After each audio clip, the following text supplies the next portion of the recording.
પ્રદેશ જે છે એમાં વાગડ, ચોરાડ, અહીંથી વઢિયાર પંથક હોય, ખારાપાટ હોય કે વાવેચી હોય, સારસદ હોય કે થરાદરી પંથક હોય, આ બધા પંથકની અંદર વધારે હેવી વરસાદને કારણે ખાસું મોટું નુકસાન થયું.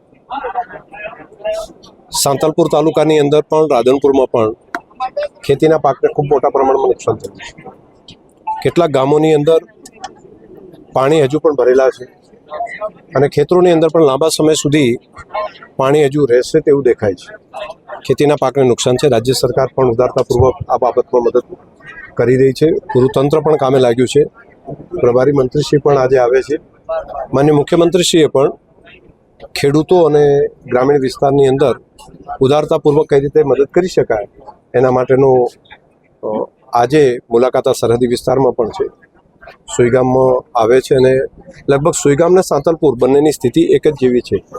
તો હું પણ આ વિસ્તારની જે વાત છે રાજ્ય સરકાર સુધી પહોંચાડીશ અને જે બની શકે બધી બાબતમાં મદદરૂપ થવા માટે પૂરો પ્રયત્ન કરશું. ખેડૂતોનું મનોબળ છે, સરકારની થોડી મદદ મળી જશે, ફરી પાસે બેઠા થઈ જશે.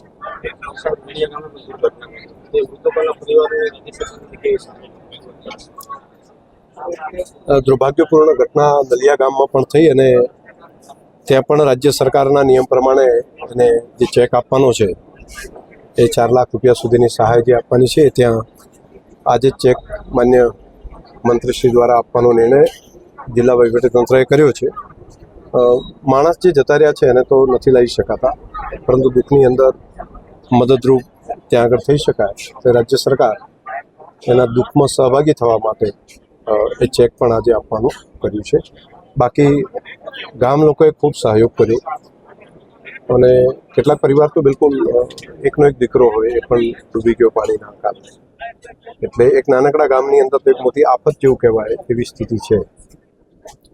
હું પોતે ત્યાં જઈ અને એમને જે બની શકે આશ્વાસન આપી અને આજે દુઃખની ઘડીમાં એમની સાથે છીએ.